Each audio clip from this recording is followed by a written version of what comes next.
ان الحمد للہ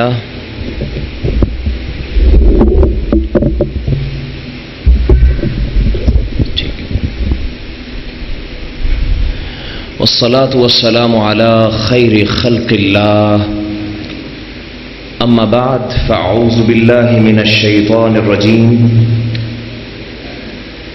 بسم اللہ الرحمن الرحیم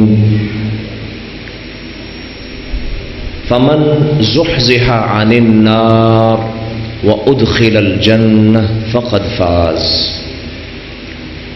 وما الحیاۃ الدنیا الا متاع الغرور۔ سامعین محترم،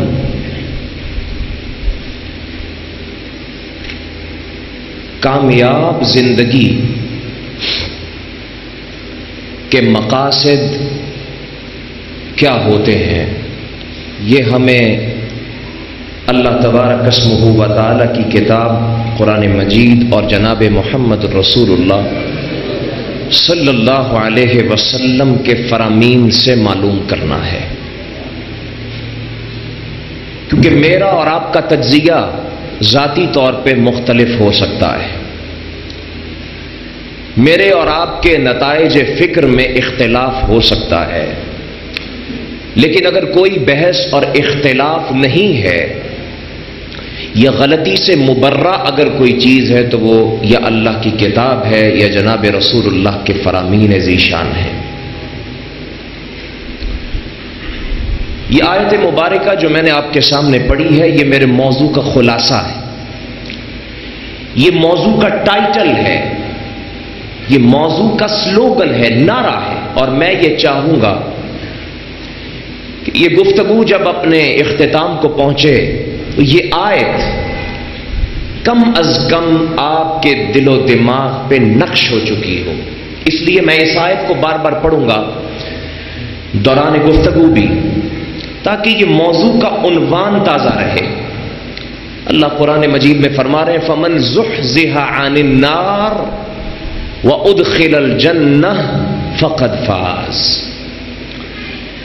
جو شخص جہنم کی آگ سے بچا لیا گیا اور جنت میں داخل کر دیا گیا، فقد فاز، حقیقت میں کامیاب، کامران اور اپنی منزل کو پہنچنے والا شخص یہی ہے۔ گویا اسلام کامیاب آدمی کے لیے جو دائرہ کھینچ رہا ہے وہ کیا ہے؟ زحزح عن النار وادخل الجنہ، جہنم سے نجات، جہنم سے چھٹکارا اور جنت میں داخلہ، یہ کامیاب مسلمان کی زندگی کا خلاصہ ہے۔ وہ چیز جو زیادہ اہم ہوتی ہے، ہر بیان کرنے والا مقرر اور خطیب اس کا ذکر بار بار کرتا ہے۔ جناب رسول اللہ صلی اللہ علیہ وسلم عید کے موقع پہ خطبہ ارشاد فرماتے ہوئے، جمعے کے ممبر پہ تشریف فرما ہوتے ہوئے اور دیگر نکاح کے موقع پہ اور دیگر موقعوں پر جب خطبہ دیتے تھے تو ایک بات وہ ہے جس کا ہمیشہ اعادہ فرماتے تھے، ہمیشہ ذکر ہوتا تھا، کبھی اس کو بھولتے نہیں تھے، کبھی اس کو تکرار کی وجہ سے چھوڑتے نہیں تھے، اور وہ چیز تھی اللہ کا تقوی اور آخرت کی یاد۔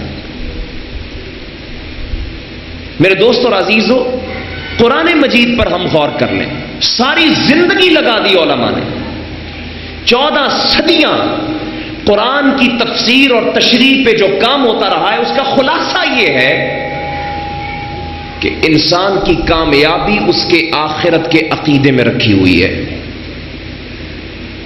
انسان کی زندگی میں حرکت پیدا کرتا ہے عقیدہ آخرت، تازگی لاتا ہے عقیدہ آخرت۔ سب سے بڑا موٹو نیکی کے لیے، بھلائی کے لیے، خیرخواہی کے لیے، دینداری کے لیے اگر کوئی ہے تو فکر آخرت ہے، عقیدہ آخرت ہے۔ دنیا کے ہر مذہب نے کوئی نہ کوئی تصور آخرت کا قائم کیا ہے، حتیٰ کہ ہندو مذہب جس کے بارے میں آپ کہیں گے کہ ان کے ہاں آخرت کا تصور نہیں ہے، انہوں نے بھی کم از کم نیکی اور برائی کی تقسیم کرنے کے لیے یہ ضرور کہہ دیا کہ مرنے کے بعد ہم اگرچہ جلا کے میت کو خاک کر دیتے ہیں، لیکن اگر اس نے نیک کام کیا ہے تو یہ دوبارہ انسان کی صورت میں دنیا میں آتا ہے، اور اگر بری موت مرا ہے تو یہ انسان نہیں بلکہ کسی جانور یا کیڑے کی صورت میں دوبارہ دنیا میں آتا ہے۔ دنیا کا پورا نظام جزا و سزا کے تصور پہ قائم ہے، آخرت کے تصور پہ قائم ہے۔ آپ کسی فرم میں ملازمت کرتے ہیں، کسی کارخانے میں مزدوری کرتے ہیں، کسی کمپنی میں جاب کرتے ہیں، کسی سرکاری اسکول یا کسی سرکاری اسپتال میں خدمت خلق یا تعلیم معاشرہ کا کام کرتے ہیں، وہاں پر بھی جزا و سزا کا تصور ہے۔ ڈیوٹی پہ نہیں آئیں گے تو تنخواہ کٹے گی، پروموشن رک جائے گی، ترقی نہیں ہوگی۔ پوری دنیا کا نظام جزا و سزا پہ چل رہا ہے۔ اسی طرح مسلمان کی کامیاب زندگی بھی جزا و سزا کے فلسفے پہ کھڑی ہوئی ہے۔ یہ تصور باقی جب تک رہے گا، میں اور آپ اسلام کے وفادار رہیں گے، تقویٰ رہے گا، فرائض کی ادائیگی رہے گی، محرمات سے اجتناب رہے گا، اور جب جزا و سزا کا تصور ڈھیلا ہو جائے گا، آخرت کا تصور کمزور پڑ جائے گا، وہیں سے خرابی، گناہ، بیماری، دل کا مرض، نفاق اور کفر کی حدوں تک جانے کا انسان اس پر عمل کرنے کے لیے تیار ہو جائے گا۔ رسول اللہ علیہ الصلوۃ والسلام نے فرمایا، حب الدنیا رأس کل خطیئۃ، دنیا کی محبت ہر برائی کی جڑ ہے۔ رأس کل خطیئہ، ہر برائی کی جڑ یہ ہے کہ آدمی کو دنیا سے محبت ہو جائے اور آخرت کا تصور ختم ہو جائے۔ آج یقین کیجئے دنیا کی رنگینیوں نے، دنیا کی چکا چوند نے مسلمان کے ایمان کی روح کو ختم کر دیا ہے۔ نمازی کی نماز سے اس کی حلاوت چھین لی ہے، ایمان کا تصور کامل ختم ہو گیا، اس لیے کہ ہمارا مطمع نگاہ دنیا بن گئی ہے۔ آدمی جب جائزہ لیتا ہے اپنے کام کا تو پھر کمپیریزن کرتا ہے نا کامیاب لوگوں کے ساتھ۔ کامیاب لوگ کون تھے؟ میں اور آپ، وہ لوگ تھے جنہوں نے موت کا ذائقہ نہیں چکھا تھا، قبر کے گڑھے میں نہیں اترے تھے، میدان محشر نہیں لگا تھا، یہ سارے کام نہیں ہوئے تھے، لیکن اللہ کے رسول نے فرمایا تھا ابو بکر فی الجنہ۔ ابھی موت نہیں آئی، قبر کی منزل میں نہیں پہنچا، میزان نہیں لگائی گئی، میدان محشر میں نہیں آیا، جواب سوال نہیں ہوا، لیکن فرمایا ابو بکر میں نتائج تجھے دیتا ہوں، اللہ نے تیرا نام جنت والوں کی فہرست میں رکھا ہے۔ وہ کامیاب لوگ ہیں نا۔ وعمر فی الجنہ وعثمان فی الجنہ وعلی فی الجنہ، نام لے لے کے کہا یہ کامیاب لوگ ہیں۔ یہ کامیاب کیسے بنے؟ اللہ اکبر، ذرا اس پہ غور کر لیجیے۔ خلفائے اربع جن کا ذکر میں نے کیا، جناب ابو بکر رضی اللہ تعالی عنہ پوری انسانی تاریخ میں، صرف اس امت کی بات نہیں ہے، پوری انسانی تاریخ میں نبیوں اور رسولوں کے بعد افضل ترین انسان جناب ابو بکر ہے۔ یہ دعوے کی بات نہیں ہے، میرا موضوع یہ نہیں ہے ورنہ اس پہ دلائل دیتا، لیکن یہ عقیدہ ہے اہل سنت کا، مسلمان کا عقیدہ ہے۔ جناب ابو بکر رضی اللہ تعالی عنہ کو یہ جو اعزاز ملا جنتی ہونے کا، اور آپ اس مقام پہ پہنچے کہ اللہ کے رسول ایک رات اپنی اہلیہ محترمہ سیدہ عائشہ رضی اللہ عنہا کے ساتھ موجود تھے، آسمان کا مطلع صاف تھا، ستارے جگمگا رہے تھے۔ آپ نے کہا عائشہ ام المومنین رضی اللہ عنہا، کہا یہ آسمان کے ستارے دیکھ رہی ہو؟ کہا جی ہاں، میرا ایک صحابی ہے، اس کی نیکیاں آسمان کے ستاروں کے برابر ہیں۔ سیدہ نے پوچھا جناب کون ہے وہ؟ رسول اللہ علیہ السلام نے فرمایا وہ میرا صحابی عمر ہے رضی اللہ عنہ. اب ظاہر ہے کہ حضرت عمر کا مقام اپنی جگہ، لیکن باپ سے جو نسبت اور تعلق بیٹی کو ہوتا ہے تو ذرا خاموش ہو گئیں اور کہنے لگی میرا تو خیال تھا کہ آپ ابو بکر میرے باپ کا نام لیں گے. رسول کائنات علیہ السلام نے فرمایا عائشہ تم نام ابو بکر کی نیکیوں کا لینا چاہتی ہو اور پیمانہ آسمان کے ستاروں کو بناتی ہو. فرمایا ابو بکر کی وہ ایک رات جو اس نے غار ثور میں ہجرت کے موقع پر میرے ساتھ گزاری تھی، اس کی نیکیوں کا احاطہ بھی آسمان کے ستارے نہیں کر سکتے. حال کیا ہے؟ ابو بکر کی ساری زندگی کی کامیابی فکر آخرت، عقیدہ آخرت اور تقوی کے اندر چھپی ہوئی ہے. پوری زندگی کا راز یہ ہے. سیرت ابو بکر کی کوئی کتاب اٹھا لیجئے، ہر واقعے میں ابو بکر کی ہر حرکت میں آپ کو آخرت اور اللہ کے سامنے جواب دہی کا احساس نظر آئے گا. یہی کامیابی ہے.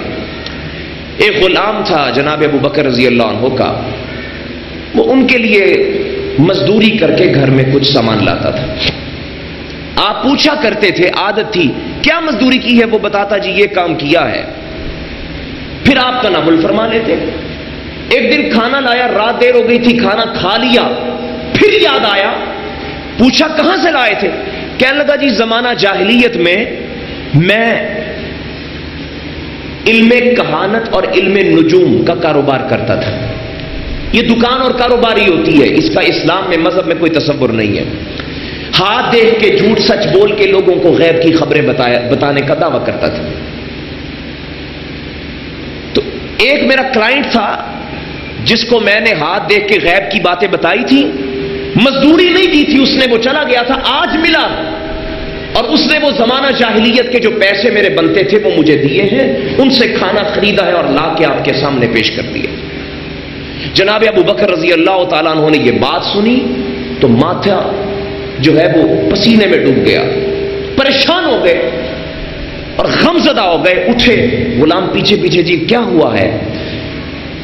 جا کر ابو بکر رضی اللہ تعالی عنہ نے اپنے حلق میں اپنی انگلی کو مسواک کو اتارا اور جب تک اس کھانے کا ذرہ ذرہ بھی معدے سے نکل نہیں گیا آپ سکون اور چین سے نہیں بیٹھے. گوارا ہی نہیں کیا کہ حرام مال، ناجائز مال کا ایک ذرہ بھی میرے معدے میں رہ جائے. اور رسول کائنات نے فرمایا جو ایک لقمہ حرام کا اپنے حلق سے اتارتا ہے اللہ 40 دن کی عبادت قبول نہیں کرتے. اب تصور فرما لیجئے کہ میری اور آپ کی زندگی کی کامیابی کس میں؟ ابو قحافہ ابو بکر کے والد تھے رضی اللہ تعالی عنہ.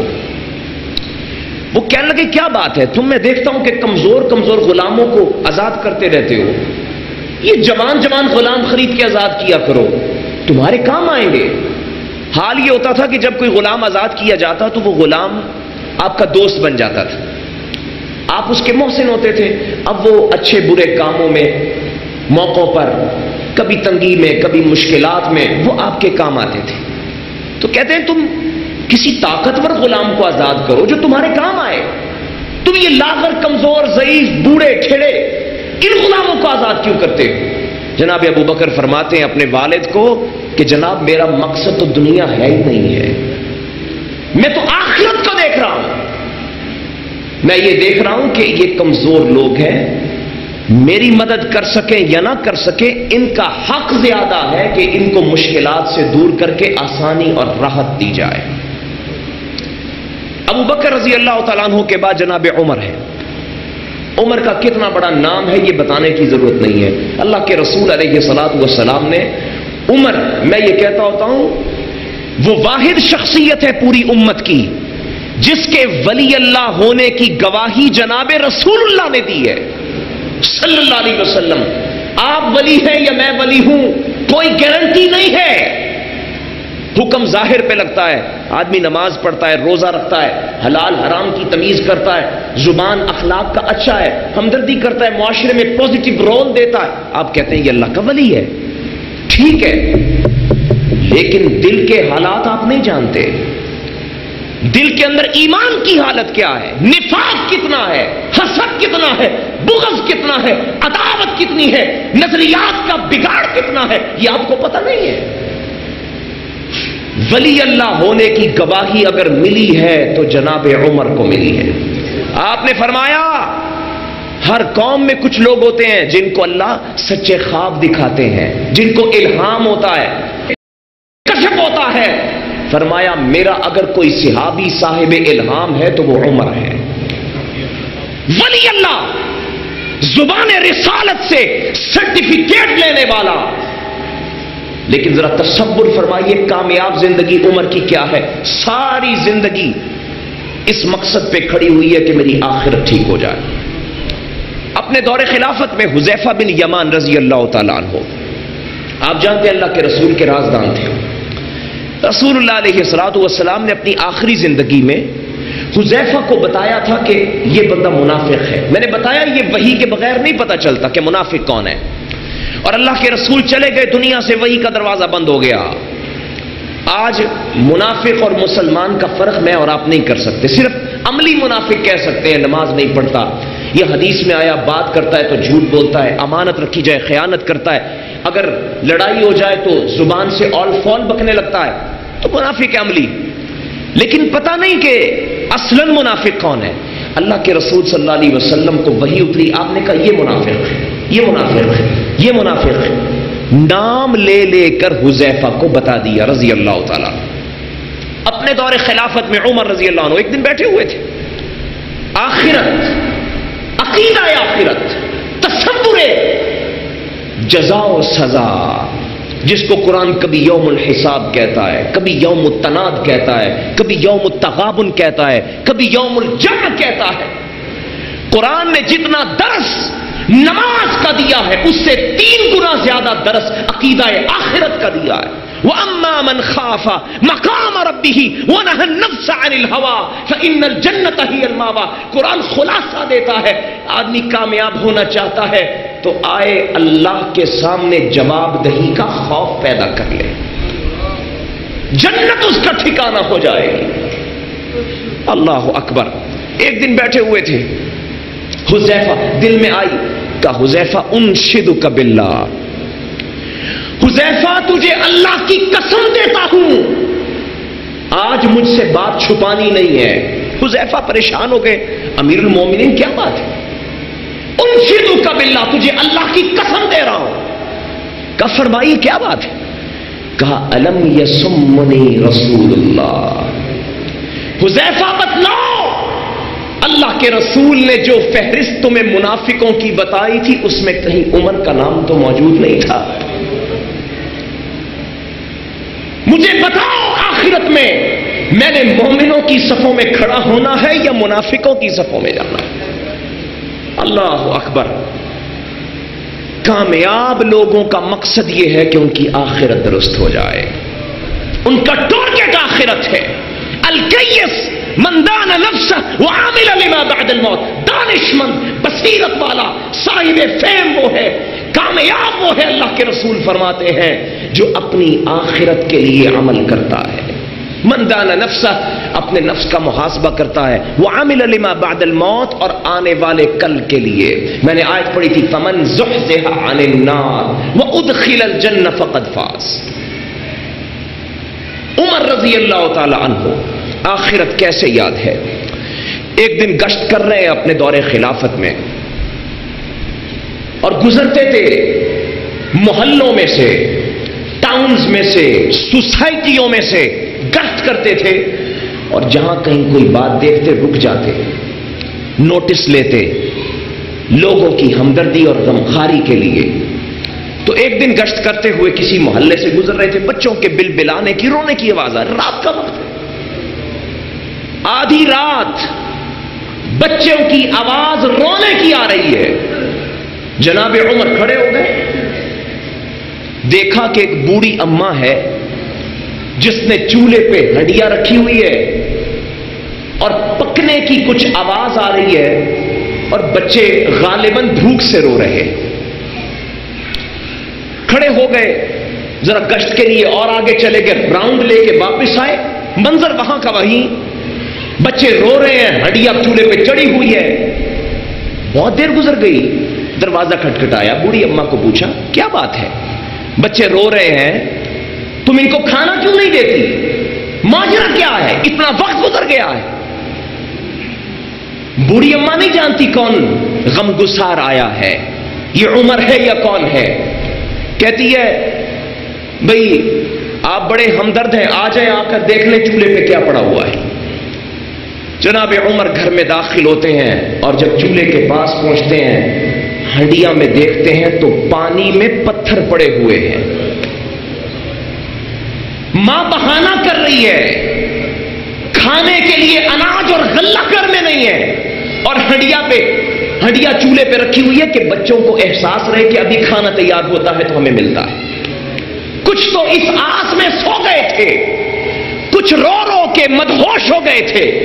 جناب عمر نے حالت دیکھی، آنکھوں سے آنسو جاری ہوئے. کہا بوڑھی اماں کیا بات ہے؟ کہنے لگی جی گھر میں اناج نہیں ہے، غلہ نہیں ہے. کہنے لگے تم نے امیر المومنین کو بتایا کیوں نہیں، رپورٹ کیوں نہیں کی؟ کہا یہ تو امیر کی ذمہ داری ہے کہ اس کو پتا ہو، یہ میرا کام تو نہیں ہے کہ اس کو بتایا جائے. اللہ اکبر. جناب عمر ہچکیاں بند گئیں، روتے ہوئے داڑھی آنسوؤں سے تر ہو گئی. گھر سے نکلے، سیدھی راہ لی بیت المال، وہ جہاں خزانہ مسلمانوں کا مال جمع ہے. ادھر پہنچ گئے، چوکیدار ہے، رات کا وقت ہے. دیکھا امیر المومنین آئے، کھڑا ہو گیا. کہا جی جناب. اندر گئے، جا کر غلے کا اناج کا بھرا ہوا بڑا تھیلا اٹھایا، اپنے کندھے پہ رکھ لیا. چوکیدار آگے بڑھتا ہے، کہتا ہے گستاخ نہ بنوائیے، رکھ دیجئے میں اٹھاتا ہوں. حاضر ہے خادم. فرمایا پیچھے ہٹ جاؤ، مجھے بتاؤ آخرت کا جب دن ہوگا تو عمر کی برائیاں کون اٹھائے گا؟ آخرت، اس کی کامیابی، اس کا تصور دنیا کے کامیاب ترین انسانوں کی گھٹی میں پڑا ہوا تھا. اس لیے اللہ نے انہیں دنیا میں بھی عروج دیا اور آخرت میں بھی کامیاب کیا. آج حب الدنیا رأس کل خطیہ، دنیا کی محبت ہماری ہر برائی کی جڑ بن چکی ہے میرے دوستوں عزیز. اور وہ دور بھی آپ کو یاد ہے، کسرا ایران کا بادشاہ، جس کے پاس جناب رسول اللہ صلی اللہ علیہ وسلم کا خط پہنچا. گستاخ نے قاصد کے سامنے خط کے ٹکڑے ٹکڑے کر کے پھاڑ دیا. شاہ روم کے پاس بھی خط گیا تھا، شاہ حبشہ کے پاس بھی خط گیا تھا، لیکن یہ جرت شاہ ایران نے کی. خط کے ٹکڑے ٹکڑے کر دیے، پھاڑ دیا. جناب رسول اللہ صلی اللہ علیہ وسلم کو پتہ چلا. آپ نے فرمایا اس نے نبی کا خط پھاڑا ہے، وہ دن دور نہیں کہ اللہ اسی طرح اس کی سلطنت کے بھی ٹکڑے ٹکڑے کر دے گا. اور پھر چشم فلک نے دیکھا، تاریخ نے پاسا پلٹا. عمر فاروق رضی اللہ عنہ کے عہد خلافت میں ایران کی سلطنت پارا پارا ہو گئی. کسرا برباد ہو گیا اور وہاں کے خزانے اونٹوں پہ گھوڑوں پہ لدے ہوئے مدینہ کی طرف آ رہے ہیں. خزانے ہی خزانے. رات کا وقت ہے، عشاء کی نماز پڑھائی. حضرت عمر رضی اللہ عنہ مسجد نبوی میں عبد الرحمن ابن عوف آتے ہیں، کہتے ہیں عمر، جناب امیر المومنین، اللہ نے ایران میں ہمیں فتح عطا فرمائی ہے اور اتنا مال غنیمت ملا ہے، خزانے بھرے ہوئے شمار میں نہیں آتے اتنے تھیلے سونے کے، جواہرات کے، ہیروں کے، موتیوں کے. کہاں رکھا جائے؟ بیت المال میں رکھوا دے تاکہ مسلمانوں میں تقسیم ہو. فرمایا نہیں، میں اس چھت کے نیچے رات نہیں گزار سکتا جہاں دنیا کی متاع پڑی ہوگی. رکھو مسجد کے صحن میں اور لگاؤ پہرا. ابن عوف کہتے ہیں وہیں مسجد کے صحن میں خزانوں کے ڈھیر لگا دیے گئے اور پہرے داروں کی ڈیوٹیاں لگ گئیں. پہرا ہو گیا. صبح کا وقت ہوتا ہے، جناب عمر نماز فجر کے لیے تشریف لاتے ہیں. نماز پڑھتے ہیں، نماز پڑھاتے ہیں. پڑھانے کے بعد اذکار ہوتے ہیں، دعا ہوتی ہے اور واعظ و نصیحت ہوتا ہے. اس کے بعد حضرت عمر رضی اللہ عنہ جاتے ہیں، جائزہ لیتے ہیں مال کا. ایک تھیلا کھولا تو اندر سے وہ ہیرے، جواہرات اور موتی، ان کی چمک آنکھوں کو چندھیا دینے والی ہے. ان کی سرخی حضرت عمر کے چہرے پہ پڑ رہی ہے. صحابہ کرام کا پورا جلو ہے, پورا لشکر ہے, کئی صحابہ مشیر حضرات ساتھ ہیں. عمر نے ایک تھیلا کھولا, دوسرا کھولا, آنکھوں سے آنسو نکل آئے. ساری چیزوں کو وہیں چھوڑا, مسجد کے کونے میں جا کے بیٹھ گئے. آنسوؤں کی لڑی چل گئی ہے, تانتا بن گیا, ہچکی لگ گئی. عبد الرحمن ابن عوف نے ہمت کی اور آگے آئے. کیا لگے بالمومنین, کیا بات ہے, ما یبکی ھذا یوم الفرح و یوم السرور. آپ کس بات سے رو رہے ہیں؟ آج کا دن تو خوشی کا دن ہے, جشن کا دن ہے. آج تو ہمیں اللہ نے فتح دی ہے. حضرت عمر رضی اللہ عنہ فرماتے ہیں وہی حق یا عبد الرحمن, عبد الرحمن اللہ تجھے ہدایت دے. جس قوم کے پاس یہ چیزیں آ جاتی ہیں اللہ اس میں بغض اور عداوت پیدا کر دیتے ہیں. معاویہ کہتے تھے ابو بکر اور عمر کا فرق سمجھو. ابو بکر وہ ہستی ہے جس کو دنیا نے بھی نہیں چاہا اور اس نے دنیا کو بھی نہیں چاہا, لیکن عمر وہ ہے جس کے پیچھے دنیا بھاگتی رہی, عمر اس کو دھتکارتا رہا رضی اللہ تعالی عنہ. تو میرے دوست اور عزیزو, یہ تصور ہے. سعد بن ابی وقاص اور دیگر صحابہ, طلحہ بن عبید اللہ وغیرہ کہا کرتے تھے کہ عمر رضی اللہ تعالی عنہ نہ اسلام میں ہم سے آگے ہیں نہ ہجرت میں ہم سے آگے. اسلام ہم پہلے لائے, ہجرت ہم نے پہلے کی, لیکن کان ازہدنا فی الدنیا وارغبنا فی الآخرہ. لیکن عمر رضی اللہ عنہ کا وسط یہ ہے کہ ہم میں سب سے زیادہ دنیا سے کنارہ کشی کرنے والے عمر تھے اور آخرت کے متلاشی بھی عمر تھے. کامیاب زندگی وہ ہے جو دنیا سے بے رغبت ہو جاتی. فمن زحزح عن النار وادخل الجنہ فقد فاز. قرآن کا یہ خلاصہ یاد کر, جو آگ سے بچا لیا گیا, جنت میں داخل کر دیا گیا, وہ کامیاب ہے. مجھے دنیا کا عہدہ مل جائے, مجھے دنیا کا مال مل جائے, مجھے اولاد مل جائے, مجھے خوبصورت بیوی اور بیوی کو خوبصورت خامد مل جائے, یہ سارا کچھ ہو, لیکن موت کا جھٹکا لگتے ہی قبر اگر جہنم کا گڑا بن جائے تو کامیابی ہے. اس سے زیادہ نامراد ناکام کون ہے جس کی دنیا بھی گئی اور آخرت بھی گئی. میرے دوستو اور عزیزو, فمن زحزح عن النار وادخل الجنہ فقد فاز. جو جہنم سے بچا لیا گیا, جنت میں داخل کر دیا گیا, یہ عقیدہ آخرت ہے. آخرت کو اپنا مطمع نگاہ بنا لیجئے, آپ کی زندگی کی رونقیں واپس آ جائیں گی. ایمان آپ کو حلاوت دینے لگے گا, ٹھنڈی ہوائیں چلیں گی ایمان کی. سبحان اللہ کا ذکر کریں گے تو جنت کے میووں کی مٹھاس منہ میں آئے گی, اگر عقیدہ آخرت زندہ ہوگا. مجھے بتائیے, آپ گھر میں بیٹھے ہیں, آپ نے ٹی وی آن کیا, خبر نامہ سن رہے ہیں, یا چلے ویسے اکیلے بیٹھے کوئی اخبار اٹھا کے, ناول اٹھا کے آپ پڑھ رہے ہیں, ادھر سے مؤذن اذان دیتا ہے, آواز پردہ سماعت سے ٹکراتی ہے. وہ کون سی طاقت ہے جو آپ کو اٹھا کر مسجد کے راستے پہ لاتی ہے؟ مجھے بتا دیں آپ. کوئی کہنے والا نہیں, تنہا آخرت کی فکر ہے, اللہ کے سامنے جواب دہی کا احساس ہے, اس کی ناراضی کا خوف ہے, اس کی نافرمانی کا ڈر ہے, تقویٰ ہے, خشیت ہے اللہ کی, جو آپ کو اٹھا کر مسجد کے راستے پہ لے آتی ہے. اور اسی لیے اللہ کے رسول نے فرمایا تھا, 3 لوگ ایسے ہیں جن کی ضمانت اللہ لے لیتے ہیں. یہ میں نہیں کہہ رہا, آپ کو آج وزیر اعظم, وزیر اعلیٰ کہہ دے جی اس کے سارے کام میرے ذمے ہیں, بڑے خوش ہوں گے آپ. فرمایا اللہ 3 لوگوں کی ضمانت لے لیتے. کیا مطلب؟ ان عاش رزق وکفا, جب تک زندہ رہے گا اللہ رزق دیتے ہی رہیں گے. وَإِن مَاتَ دَخَلَ الْجَنَّةَ, جب موت آئے گی اللہ جنت میں داخلہ فرما دیں گے. ایسی ضمانت کائنات میں کسی نے اس کی مثال نہیں دیکھی ہوگی. فرمایا کون ہے جی 3 لوگ؟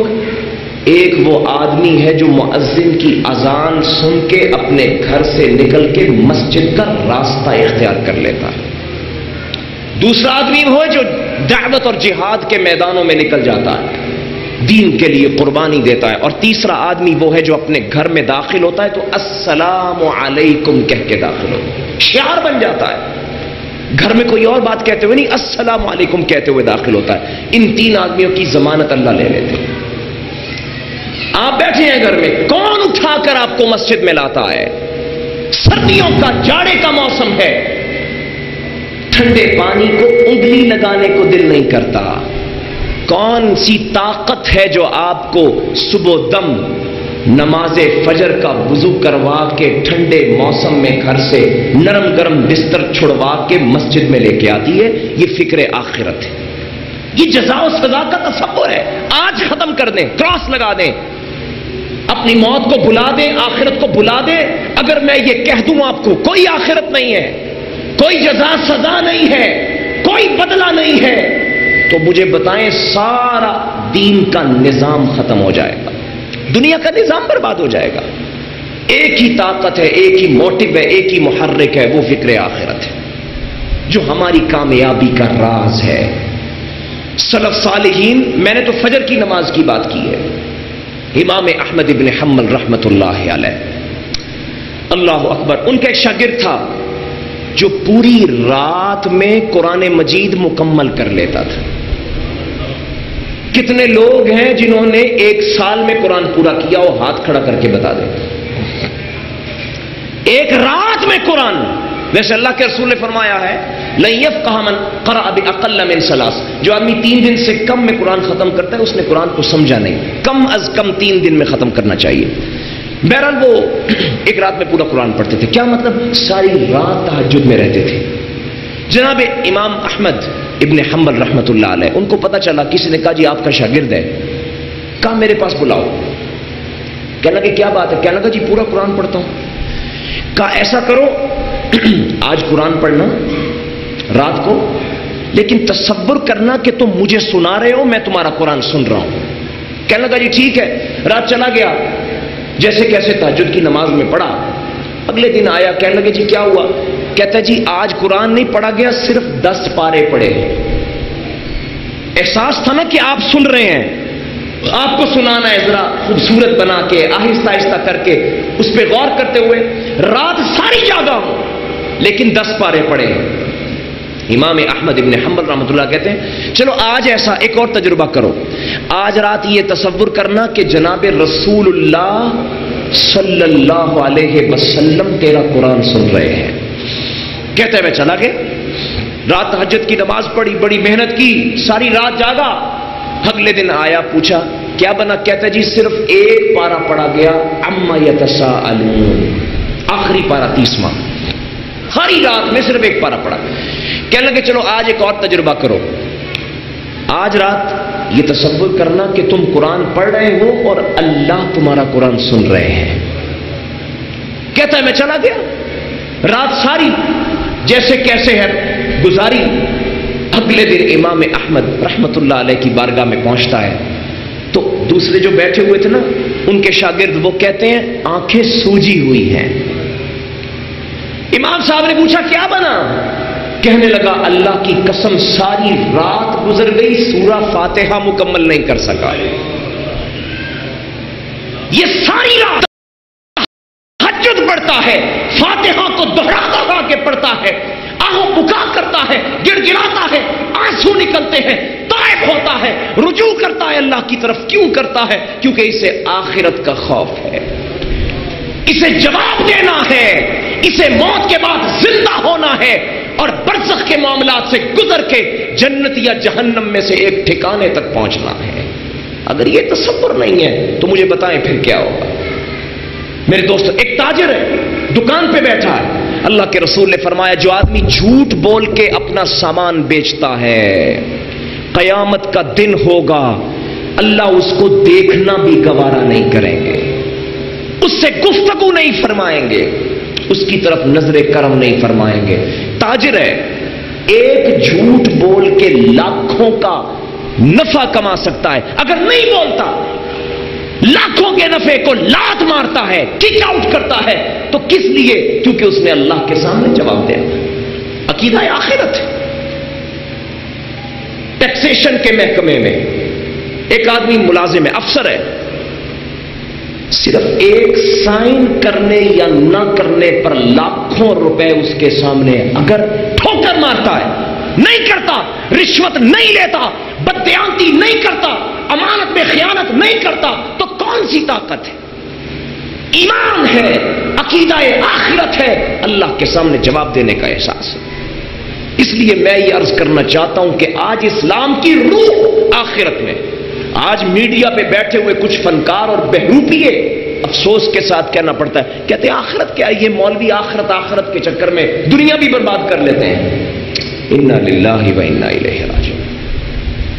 ہندو بھی آخرت کا ایک تھوڑا ہی صحیح تصور رکھتا ہے، عیسائی کا تصور آخرت ہے، یہودی کا تصور آخرت ہے، اور آج یہ رہنما کہلانے والے اور یہ بہروپیے اور قوم کے جذبات سے کھیلنے والے اور ان کو ایک باطل اور غلط فکر دینے والے یہ کہتے ہیں آخرت کا تو تصور ہی کوئی نہیں، جو کچھ ہے دنیا ہی ہے، جس کی دنیا اچھی ہے اس کی آخرت بھی اچھی ہے۔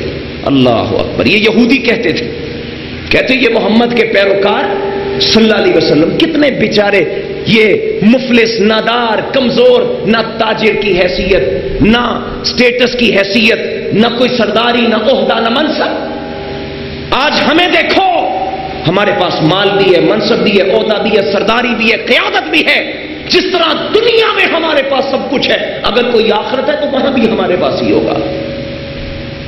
وَلَنُذِيقَنَّهُم مِّنَ الْعَذَابِ الْأَدْنَىٰ دُونَ الْعَذَابِ الْأَكْبَرِ۔ میرے دوست عزیزو، یہ دنیا بھی ایسے لوگوں کے لیے عذاب بن جاتی ہے، آپ دیکھتے ہیں۔ تو اگر ایک تاجر بے ایمانی سے بچتا ہے تو اس کے پیچھے بھی آخرت کا تصور ہے، وہ کامیاب ہوتا ہے آخرت کے تصور کی وجہ سے، اللہ کے سامنے جواب دہی کی وجہ سے، وہ خشیت جو اپنے سینے میں پیدا کی ہے اس کی وجہ۔ آپ کسی کمپنی کے اندر سیل پرچیز مینیجر ہیں، کیا ہوتا ہے؟ جو نہیں ہیں ان کو تو نہیں پتا، جو ہیں وہ اچھی طرح جانتے ہیں۔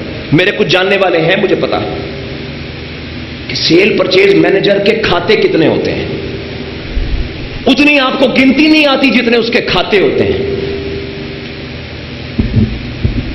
وہ اس کا باس کہتا ہے، کمپنی کہتی ہے جی یہ اسپیکر ہے، یہ فلاں چیز آپ نے خرید کے لانی، ٹھیک ہے جی۔ وہ چلا گیا، دکاندار کے پاس گیا، چیزیں ہو گئی، پیک ہو گئی، سامان لوڈ ہو گیا، دکاندار واقف ہے، کہتے بولے جی کیا بل لکھوں؟ بتاؤ سامان کتنے کا ہے، بل جو کہتے ہو وہ لکھوں گا، تیرا کھاتا، وہ مال، وہ اضافہ، وہ دولت۔ اگر اس موقع پر یہ دیانتداری سے اسے کہتا ہے کہ نہیں یہ مال میرا نہیں ہے، یہ مال کسی اور کا ہے، اس میں فیصلہ کرنے کا حق بھی کسی اور کا ہے، وہی لکھو جتنے کا مال ہے۔ اس کام کے لیے اس بندے کو تیار کیا تو کس نے کیا ہے؟ آخرت میں، آخرت کا احساس ہے۔ عبداللہ ابن عمر رضی اللہ تعالی عنہما ایک دن سفر کر رہے تھے، اور آپ جانتے ہیں اس دور کا سفر اللہ اکبر صحراؤں کا سفر ہے، میلوں میل، کہیں چشمہ نہیں ہے، کہیں پہ کوئی جو ہے وہ شیلٹر نہیں ہے، کوئی مسافر خانہ نہیں ہے، جہاں تک نگاہ جا رہی ہے صحرا ہی صحرا ہے، یا پھر آپ کا اونٹ ہے، آپ کی سواری ہے۔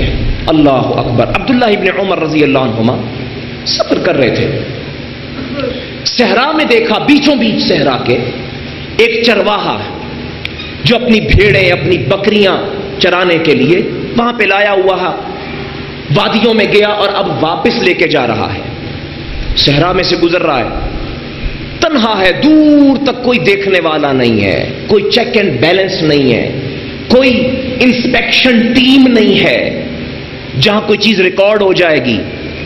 عبداللہ ابن عمر رضی اللہ عنہما کہنے لگے بھائی یہ بکریاں کس کی ہیں، بھیڑیں کس کی ہیں؟ کہنے لگا جی میں غلام ہوں، میرے آقا کی ہیں، ان کو چرانے کی ذمہ داری میری ہے، لایا تھا واپس لے کے جا۔ کہنے لگے بھائی ہم مسافر ہیں اس کی آزمائش کرنے کے لیے، تو ایسا کرو یہ 1 درہم لے لو، ظاہر بکری بھیڑ 1 درہم کی تو نہیں ہے، یہ 1 درہم لے لو، 1 بھیڑ بکری ہمیں دے دو۔ کہنے لگا جی نہیں یہ نہیں ہو سکتا، معذرت، اس لیے کہ یہ بھیڑ اور بکریاں میری نہیں ہیں۔ کہنے لگے کیا ہوتا ہے، کوئی بات نہیں، ہمیں دے دو، 1 درہم لے لو، تمہیں فائدہ ہوگا، اپنے مالک سے کہنا کہ بھیڑیا کھا گیا ہے، کوئی جنگلی جانور آ گیا تھا، کوئی بات نہیں، سیل پرچیز کرنے والے کو ملازم کے پاس 1000 بہانے، کہہ دینا کوئی جانور کھا گیا تھا تو ہمیں دے دو۔ اللہ اکبر، کہتا ہے ان اقول لہ، اگر میں اسے کہوں کہ جانور کھا گیا تھا، بس مجھے یہ بتاؤ کہ جب اللہ کے سامنے پیش ہوں گا تو پھر اللہ کو کیا کہوں گا؟ ماذا اقول للہ، آج مالک کو راضی کر لوں گا کہہ کے کہ بھیڑ کو جانور نے کھا لیا تھا، لیکن آخرت میں جب اللہ پوچھے گا تو ماذا اقول للہ، پھر اللہ کو کیا کہوں گا؟ عبداللہ ابن عمر کہتے ہیں میں اس کے ساتھ چلا، میں نے کہا چلو مجھے اپنے مالک سے ملاؤ۔ مالک کو ملے، میں نے کہا تجھے نہیں پتا کہ تیرا غلام کتنا بڑا مومن ہے، مجھ سے جو قیمت لیتے ہو لے لو، اس کو آزاد کر دو۔ کا کلمۃ تعتیتک فی الدنیا، ایک تیرا جملہ ماذا اقول للہ، اس نے تجھے آج دنیا میں غلامی سے آزاد کروا دیا۔ میں اللہ سے خواہش کرتا ہوں اللہ تجھے جہنم سے بھی آزاد کر دے۔ میرے دوستو اور عزیزو، یہ فکر ہے آخرت کی جو آج ہمیں آمادہ اور تیار کرتی ہے نیکی کے لیے، جو آج ہماری زندگی کو کامیاب بناتی ہے۔ ہدف کیا ہے، ٹارگٹ کیا ہے میری زندگی کا؟ عقیدہ آخرت مجھے بتاتا ہے۔ میں نے حضرت ابو بکر اور عمر کی بات کی، حضرت عثمان کی بات رہ گئی تھی۔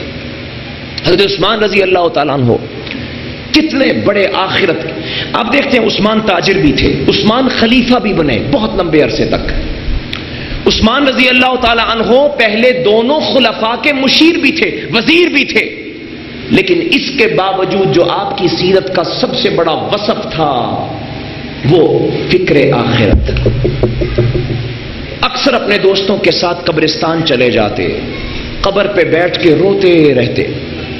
ساتھی کہتے ہیں ایک دن ایک قبرستان میں گئے تو ابھی مردے کو اتارا نہیں گیا تھا لیکن قبر کھود لی گئی تھی، اس میں پاؤں لٹکا کے بیٹھ گئے، رونا شروع ہو گئے، داڑھی آنسوؤں سے تر ہو گئی۔ ساتھی مارے ہیبت کے پوچھتے نہیں، لیکن کسی نے کہا جی کیا ماجرا ہے؟ کہنے لگے یہ وہ ٹھکانہ ہے جو مرنے کے بعد سب سے پہلا ٹھکانہ ہے، اگر یہ صحیح ہو گیا تو پوری آخرت کی زندگی صحیح ہو گئی، اگر یہ برباد ہو گیا تو آخرت برباد ہو گئی۔ آخرت کی فکر کیا تھی؟ تاجر آج کیلکولیشنز کرتا ہے، کوئی آدمی میرے پاس آ جائے، مفلس ہے، نادار ہے، غریب ہے، یا دین کو، دعوت کو، جہاد کو، اسلام کو اور اسلام کی سربلندی کے لیے مال چاہیے، تاجر کیلکولیشن کرتا ہے کتنے پیسے میرے پاس، کتنے بچوں کے پاس، کتنا بینک بیلنس، کتنے پلاٹ، کتنی جائیداد، کتنا ذخیرہ، سٹاک، اب دے دو اس مولوی کو جو 2-4 روپے بچے ہیں۔ کیلکولیشنز کرتا ہے اللہ، کیونکہ آخرت اس کے سامنے نہیں۔ عثمان ابو بکر رضی اللہ عنہ کا دور خلافت ہے، 1 سال قحط پڑ گیا، بازاروں سے غلہ اور اناج ختم ہو گیا، کساد بازاری، آپ جانتے کوئی چیز شارٹ ہو جائے تو مہنگی ہو جاتی ہے، بھاؤ بڑھ جاتا ہے، لوگوں کی ڈیمانڈ بڑھ جاتی ہے، رسد کم ہو جاتی ہے، ڈیمانڈ بڑھ گئی، اللہ اکبر، اناج غلہ ختم ہو گیا، سٹاک ہے ہی نہیں، کچھ نہیں مل رہا، لوگ جو ہے وہ موت کے قریب آ رہے ہیں، اللہ اکبر۔ ابو بکر رضی اللہ عنہ کے پاس لوگ اکٹھے ہو کے آتے ہیں، کہتے ہیں جناب بازاروں میں تو صورتحال خراب ہوتی جا رہی ہے۔ ابو بکر کہتے ہیں کوئی نہیں، اللہ تعالیٰ خیر فرمائیں گے۔ اگلے ہی دن حضرت عثمان رضی اللہ تعالی عنہ کا تجارتی قافلہ اکیلے عثمان کا شام سے چلتا ہے 1000 اونٹ، یا لائن میں کھڑا کریں تو لاہور سے قصور تک یہ لائن پوری ہوگی، 1000 اونٹ، اور ہر اونٹ پر منو غلہ لدا ہوا ہے، ہر اونٹ غلے اور اناج سے بھرا ہوا، اور 1000 اونٹوں کی قطار ہے جو مدینے میں داخل ہو رہے ہیں۔ شام کا تجارتی قافلہ ہے۔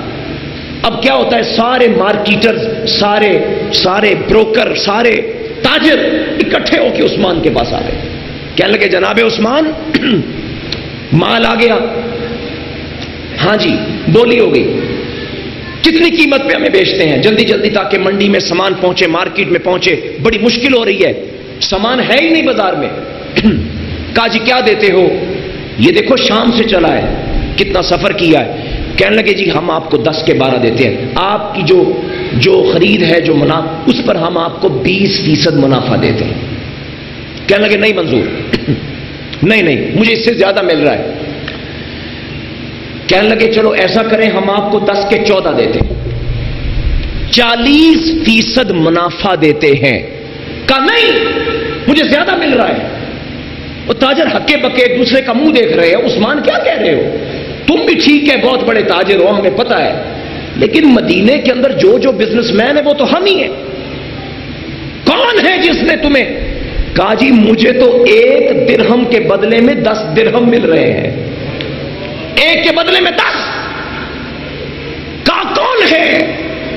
فرمایا یہ کوئی اور نہیں ہے, کائنات کے بادشاہوں کا بادشاہ ہے. کہا تاجروں کے گروہ تم گواہ ہو جاؤ, مجھے تمہاری دنیا کی کیلکولیشن نہیں چاہیے, یہ نفع اپنے پاس رکھو. عثمان اعلان کرتا ہے 1000 اونٹ پورے کا پورا اس نے مدینہ کے مفلسوں غریبوں ناداروں کے لیے اللہ کے راستے میں دے دیا.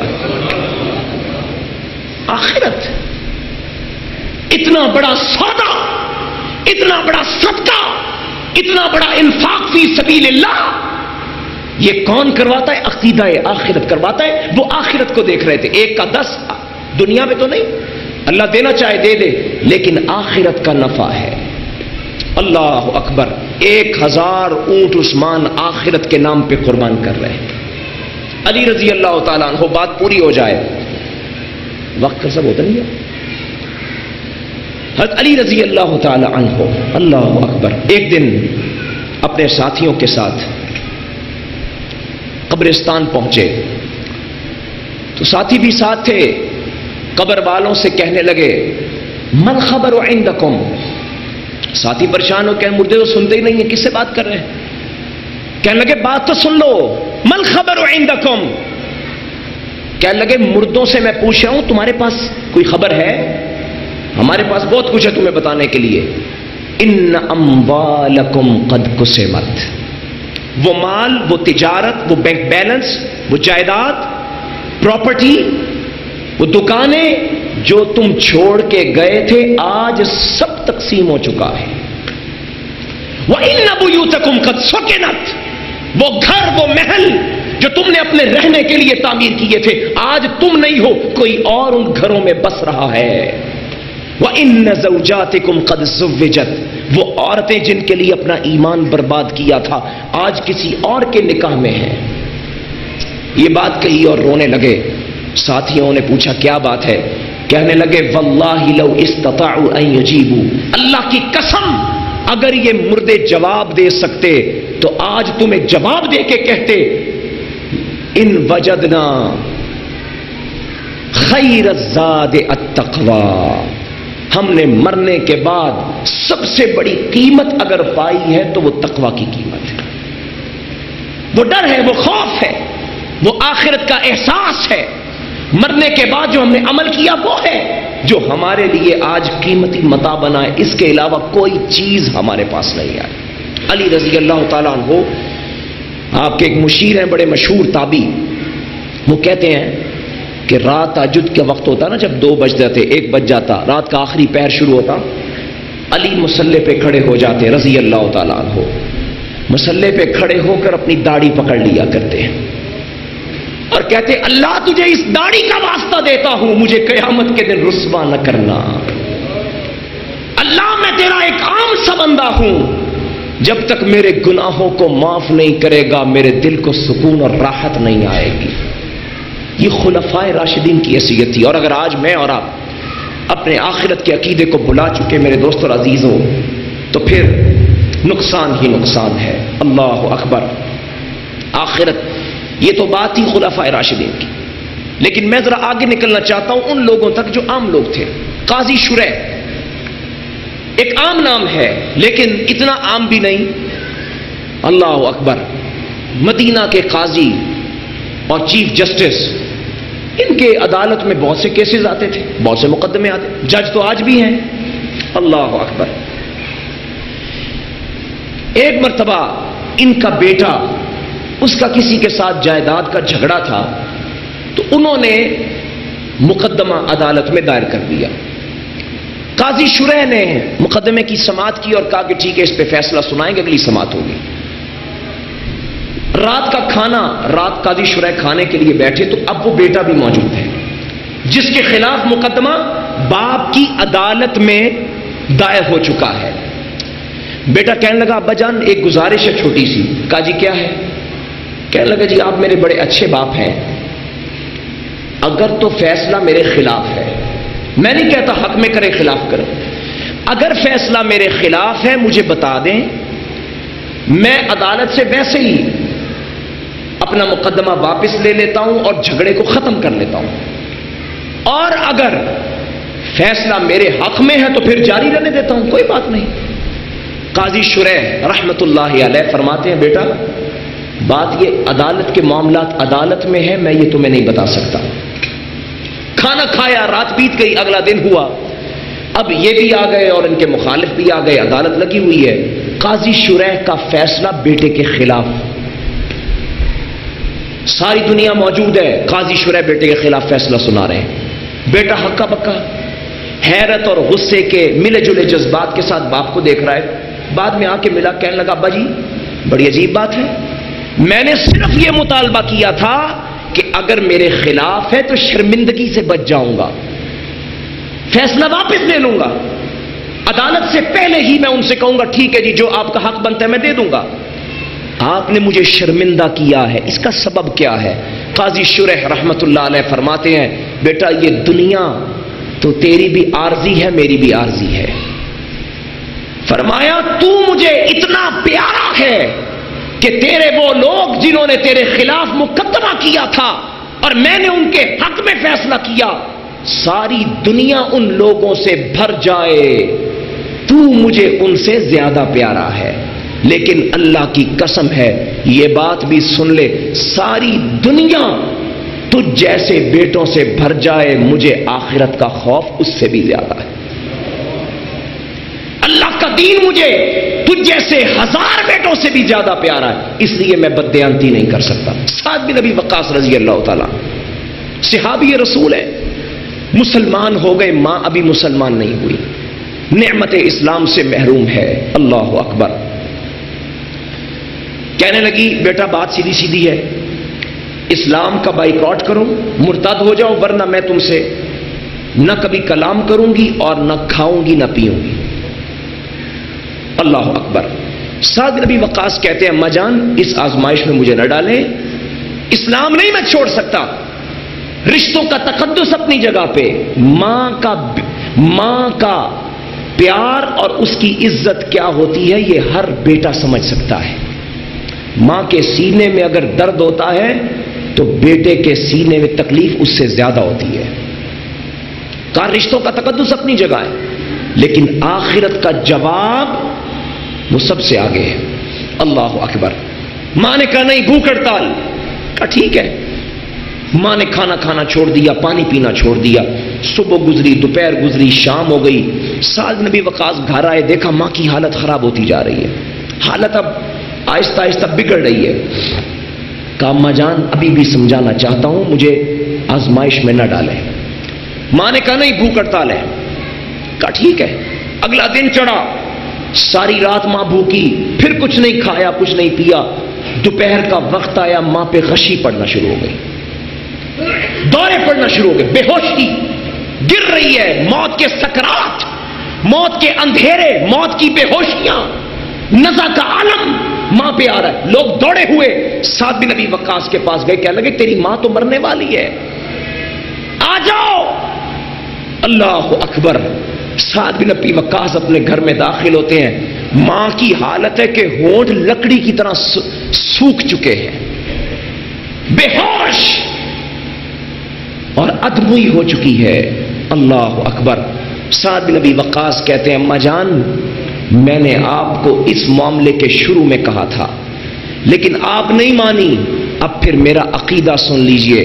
فرمایا لو ان لکی مئۃ نفس، اللہ نے آپ کو ایک جان دی ہے جو آج جاتی ہوئی نظر آ رہی ہے، مر رہی ہو، زندگی جا رہی ہے، یہ ایک جان ہے۔ لو ان لکی مئۃ نفس فخرجت نفسا نفسا، اللہ کی قسم اگر اللہ نے آپ کو 100 جانیں دی ہوتی، ایک ایک کر کے آپ نکال دیتی، میں محمد کے دین سے بے وفائی نہ کرتا صلی اللہ علیہ وسلم۔ رشتوں کا تقدس اپنی جگہ، ماں بیٹے کا پیار اپنی جگہ، غم خاری اپنی جگہ، دل کا درد اپنی جگہ، لیکن آخرت کے خلاف نہیں جا سکتا۔ فکر آخرت اتنی پختہ تھی صحابہ کرام کی کہ کوئی چیز ان کے پاؤں میں زلزلہ، ان کے قدموں کے ثبات اور استقرار میں کوئی زلزلہ نہیں لا سکی۔ اللہ اکبر۔ میرے دوستو اور عزیزو، امام احمد ابن حنبل رحمۃ اللہ علیہ، ان کے پاس ایک عورت آتی ہے جو ٹیچر تھی، سلائی کرتی تھی۔ آپ جانتے ہیں عورتوں کا عام طور پہ رجحان ہوتا ہے۔ تو ایک دن آئی امام احمد ابن حنبل کے پاس اور کہنے لگی، کہتی فتویٰ لینا چاہتی ہوں۔ فتویٰ کیا جی؟ نماز چھوڑ دی ہے، قضا کیسے کرنی ہے؟ یہ نہیں، یہ میرا اور آپ کا فتویٰ ہو سکتا ہے۔ جی 4 سال ہو گئے زکوٰۃ ہی نہیں دی، تو اب کیا کریں؟ یہ میرا اور آپ کا فتویٰ ہو سکتا ہے۔ امام احمد کہتے ہیں کیا فتویٰ لینا چاہتی ہو؟ کہنے لگی میرے پاس نا آرڈر آتا ہے، میں کپڑے سیتی ہوں، کچھ کپڑے تو میں اپنے گھر کا چراغ جلا کے سیتی ہوں۔ ایک دن میرے رات کو میرے گھر کا چراغ بجھ گیا، میں نے کپڑوں کی سلائی چاند کی روشنی میں بیٹھ کے کی ہے۔ فتویٰ یہ لینا چاہتی ہوں کہ کیا چاند کی روشنی استعمال کر کے جو میں نے کپڑے بنائے ہیں ان پہ بھی میں اتنا لفع لے سکتی ہوں جو اپنے چراغ میں سیتی ہوں، یا نہیں لے سکتی؟ امام احمد نے سنا، اللہ کی قسم ہے آنکھوں سے آنسو نکلے، کہا میں نے آج تک تجھ جیسی مومنہ عورت نہیں دیکھی ہے۔ کس خاندان سے تیرا تعلق ہے؟ کہنے لگی میں بشر حافی کی بہن ہوں۔ بشر حافی اتنا ولی اللہ آدمی ہے، میں اس کا تذکرہ شروع کروں تو پھر گھنٹے بیت جائیں، تذکرے ختم نہ ہو۔ کہتے تھے میں اگر 200 باتیں کرتا ہوں، کیونکہ 200 پر کتنا زکوٰۃ ہے؟ 5۔ اگر میں 200 باتیں کرتا ہوں تو 5 باتیں زکوٰۃ نکالتا ہوں، یعنی 5 باتیں قرآن و حدیث کی کرتا ہوں۔ اس کی بہن ہے جو غزالہ ہے، جو ٹیچر ہے سلائی کرنے والی، امام احمد پہ کے پاس آئی۔ یہ کام کیوں کر رہی ہے؟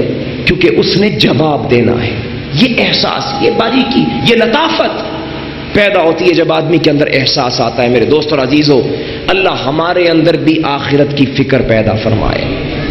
جس دن یہ فکر آ گئی، اللہ اکبر، یاد رکھ لیجئے ہماری زندگی کامیابی پہ اور کامیابی کے راستوں پہ گامزن ہو جائے گی۔ اور اگر یہ فکر نہیں ہے تو پھر المیاں ہی المیاں۔ ایک حدیث سنا کے میں اپنی بات کو ختم کروں گا۔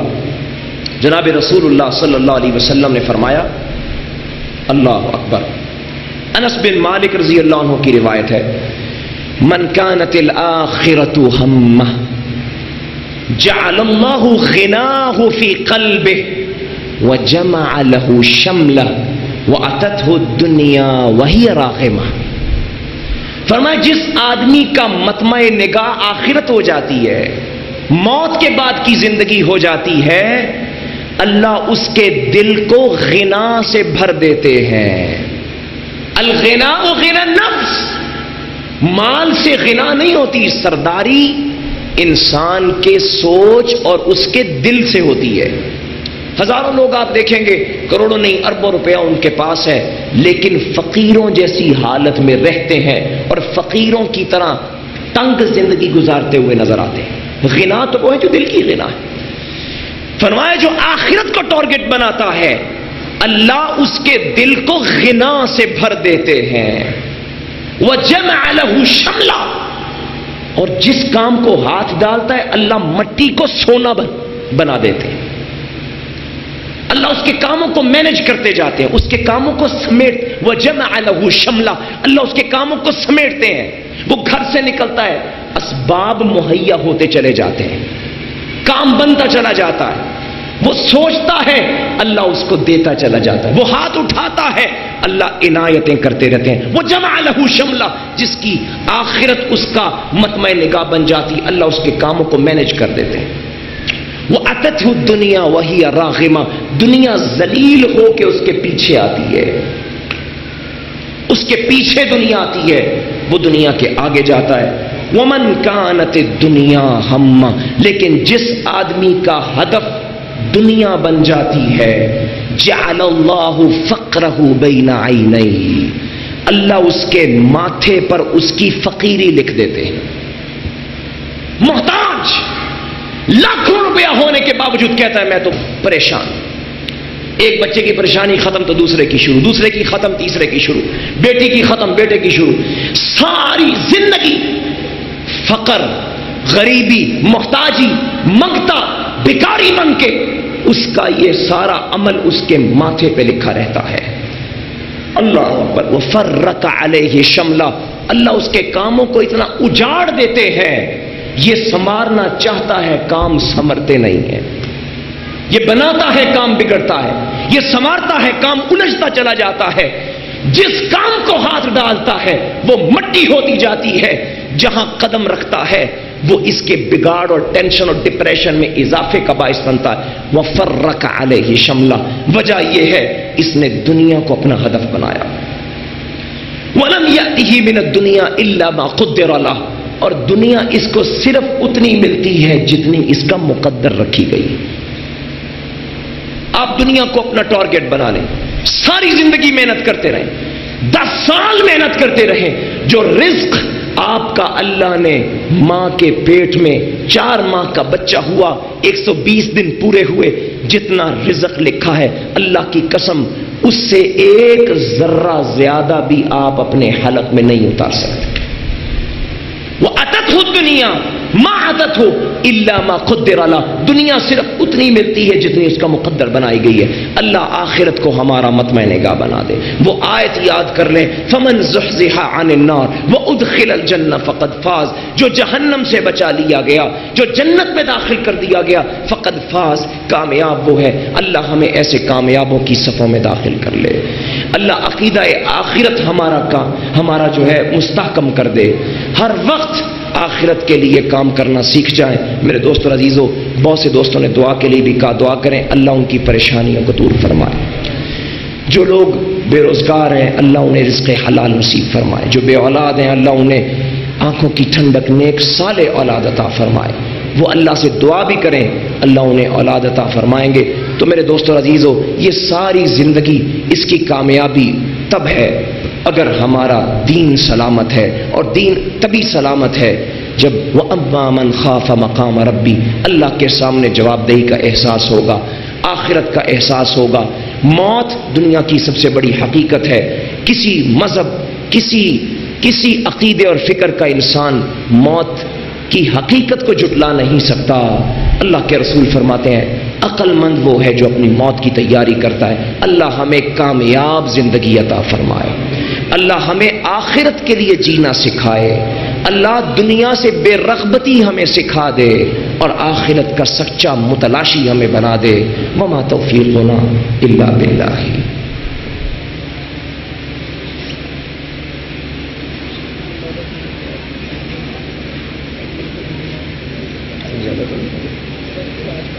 حکم الہ واحد لا الہ الا هو الرحمن الرحیم. اللهم صل على محمد وعلى آل محمد كما صليت على إبراهيم وعلى آل إبراهيم إنك حميد مجيد. اللهم بارك على محمد وعلى آل محمد كما باركت على إبراهيم وعلى آل إبراهيم إنك حميد مجيد. یا اللہ جو بیمار ہیں انہیں صحت کاملہ عاجلہ دائمہ عطا فرما. اے اللہ جو بیمار ہیں انہیں غیب سے اللہ صحت عطا فرما. اللہ ان پر صحت کا لباس ان کے جسموں پہ ڈال دے. اے اللہ بیماریوں کو ان سے دور کر لے. اے اللہ جو کسی بھی مشکل میں اللہ غیب سے نصرت فرما. امت مسلمہ کے لیے بالخصوص اور پاکستان کے لیے دعا کیجیے. اللہ امت مسلمہ اور پاکستان کو امن کا گہوارہ بنا. اے اللہ اس ملک سے دہشت کا خاتمہ فرما. اے اللہ خوف سے چھٹکارا عطا فرما. اے اللہ بحرانوں سے نجات عطا فرما. اے اللہ بے دینی اور سیکولرزم سے اللہ ہمیں دور فرما. اللہ ایسے حکمرانوں کو ہم پہ لا جو تیرا خوف رکھنے والے ہوں. اللہ لوگوں کے حقوق پورے کرنے والے ہوں. اے اللہ اس ملک میں اسلامی نظام کا بول بالا فرما. اے اللہ نفاذ شریعت کی ہمیں توفیق عطا فرما. اے اللہ مسلمانوں کی جتنی بھی ریاستیں ہیں، حکومتیں ہیں، اے اللہ ان میں خیر کے پہلو اور عناصر پیدا فرما۔ اے اللہ یہ دعوت کے میدان، ان دعوت کے میدانوں کو سجانے والوں کی محنتوں کو اللہ تو قبول کر لے۔ اللہ تو ان کی محنتوں کو توشائے آخرت بنا دے۔ اللہ ہمارے ان سارے کاموں میں اخلاص پیدا کر دے۔ اے اللہ اس دعوت کو ہماری آخرت کی بہتری کا سبب بنا دے۔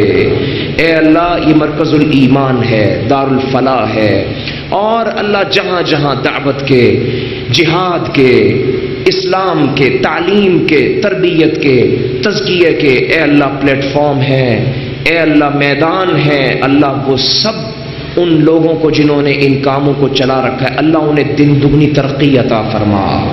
اے اللہ ان کی محنتوں کو قبول کر لے، اللہ ان کے اخلاص کو ترقی عطا فرما دے۔ اے اللہ ہمارا آنا یہاں قبول کر لے، اللہ ہمارے گناہوں کے دھلنے کا سبب بنا دے۔ اے اللہ ہمیں جہنم سے نجات عطا فرما دے۔